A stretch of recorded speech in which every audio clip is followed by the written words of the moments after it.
Halo semuanya, Assalamualaikum warahmatullahi wabarakatuh. Selamat datang di channelnya Raffi Majid. Apa kabar hari ini? Semoga Anda semuanya sehat walafiat, dilancarkan rezekinya dan dilimpahkan oleh Allah Subhanahu wa taala. Amin. Pada hari ini saya berada di daerah Kuin, Banjarmasin Utara, tepatnya di lokasi asal mula terbentuknya Kerajaan Sultan Banjar.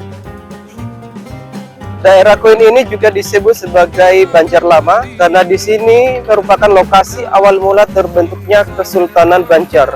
Hari ini saya akan menelusuri jejak peninggalan Kesultanan Banjar, yang mana pada awalnya Kesultanan Banjar ini terbentuk di daerah Kuin, dan menurut data Kesultanan Banjar ini ibu kotanya selalu berpindah-pindah, sehingga banyak peninggalan Kesultanan Banjar ini yang tersebar di beberapa daerah dan wilayah. Salah satu peninggalan Kesultanan Banjar yang masih nampak dan dapat ditemukan saat ini yaitu Masjid Sultan Suryansa. Baik, hari ini saya akan menelusuri jejak peninggalan Kesultanan Banjar. Ya, salah satunya adalah masjid ini.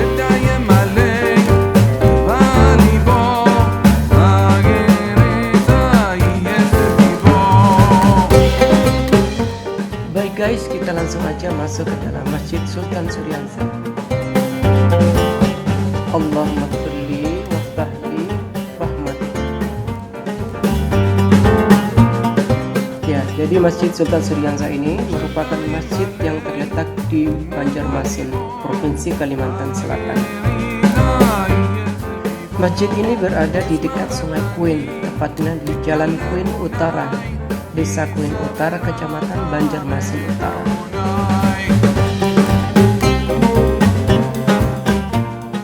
Jadi guys, Masjid Sultan Suryansa ini merupakan salah satu masjid tertua dari 3 masjid tertua yang ada di kota Banjarmasin. 2 masjid tertua lainnya yaitu Masjid Besar yang saat ini menjadi Masjid Jami Banjarmasin, dan yang kedua yaitu Masjid Basiri.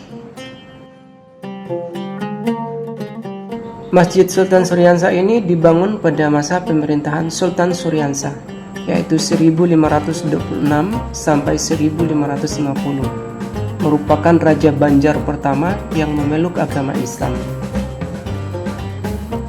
Jadi sebelum bernama Sultan Suryansa, ia dikenal dengan nama Pangeran Samudra. Masjid Sultan Suryansa dibangun Pangeran Samudra setelah memeluk Islam. Pangeran Samudra ini memeluk Islam berawal dari syarat Kerajaan Demak yang membantu menghadapi serangan Pangeran Tumenggung, Raja Kerajaan Negara Daha. Jadi syaratnya yaitu jika Pangeran Samudra memperoleh kemenangan, maka pangeran dan rakyatnya harus memeluk agama Islam. Akhirnya ia berhasil memenangkan peperangan dan memeluk agama Islam, lalu mengganti namanya menjadi Sultan Suryansa.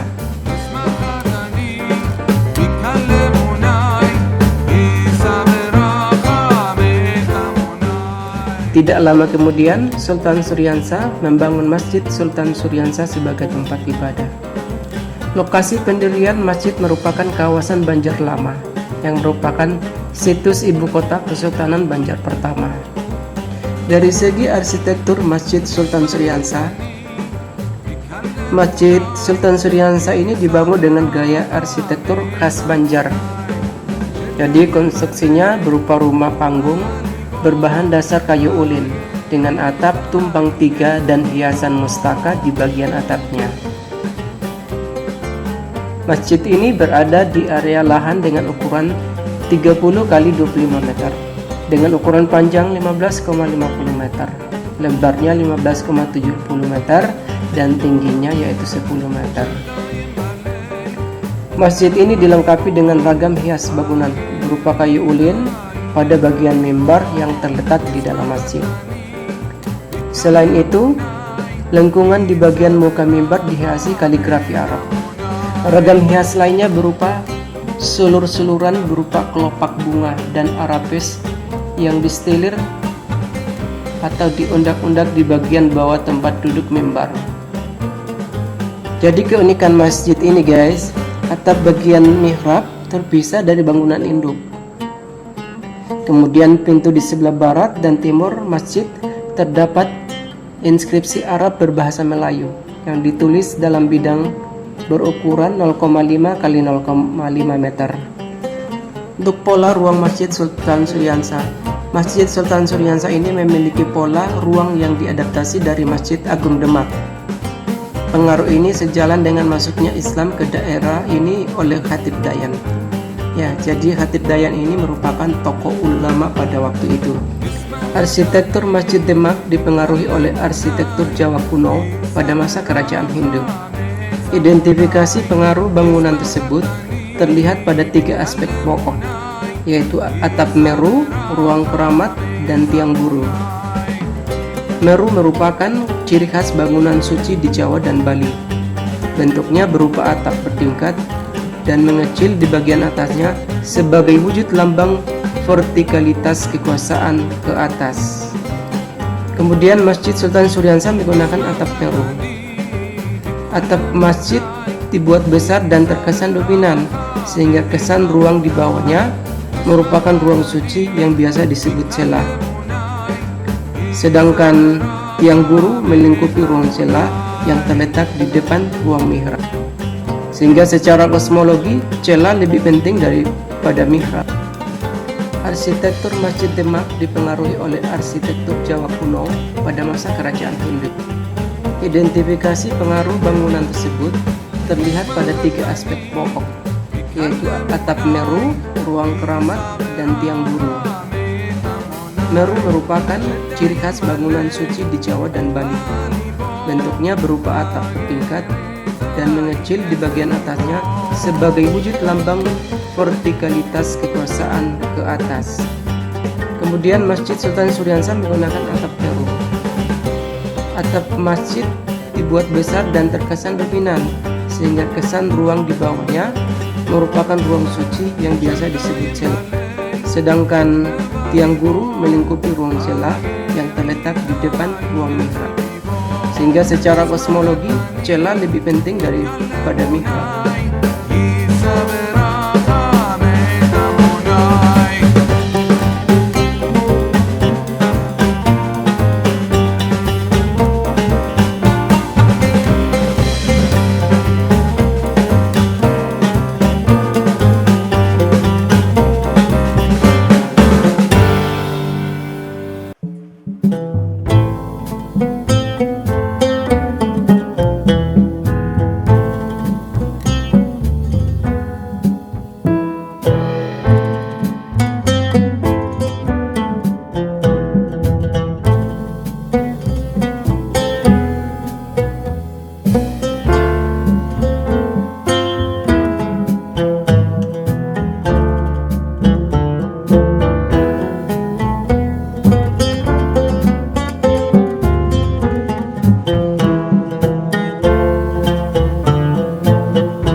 Melihat ciri arsitektur masjid ini sangat identik dan khas dengan arsitektur Indonesia. Arsitektur masjid di Indonesia tampil dengan keunikan tersendiri dibanding masjid-masjid di negara Islam lainnya yang biasanya sangat dipengaruhi oleh arsitektur gaya Timur Tengah. Indonesia tidak demikian. Kekhasan memang kental Indonesia yang kerap diterjemahkan bernuansa Jawa kuno. Atap bertumpang antara 2-5 misalnya memang merupakan satu dari 2 pola bangunan masjid-masjid di Nusantara tempo dulu hingga sekarang. Gaya masjid tempo dulu kebanyakan adalah gaya atap bertumpang. Konon gaya arsitektur ini dipelopori oleh Masjid Demak yang memang sangat dipengaruhi oleh Nusantara, yang memang sangat dipengaruhi oleh nuansa keraton.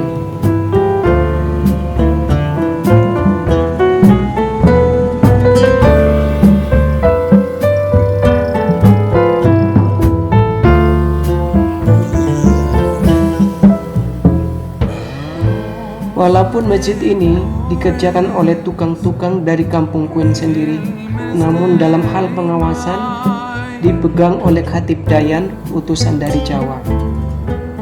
Dan uniknya lagi, atapnya juga bertumpang. Jadi tak heran jika masjid gaya atap tumpang ini terkesan ada pengaruh Hindu, sebab Majapahit memang didominasi ajaran Hindu.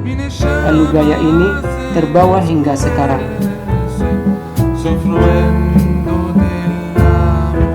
Baik guys, demikianlah penelusuran kita hari ini. Semoga video ini bermanfaat. Jangan lupa untuk subscribe agar channel ini bisa berkembang.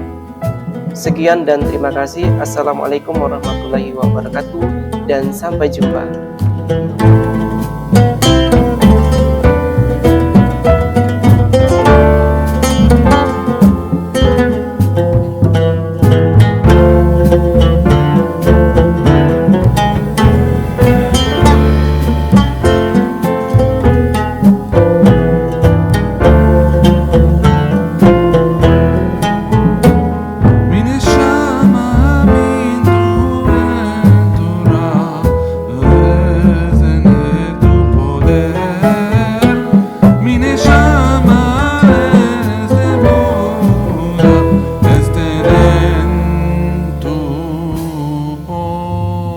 poder.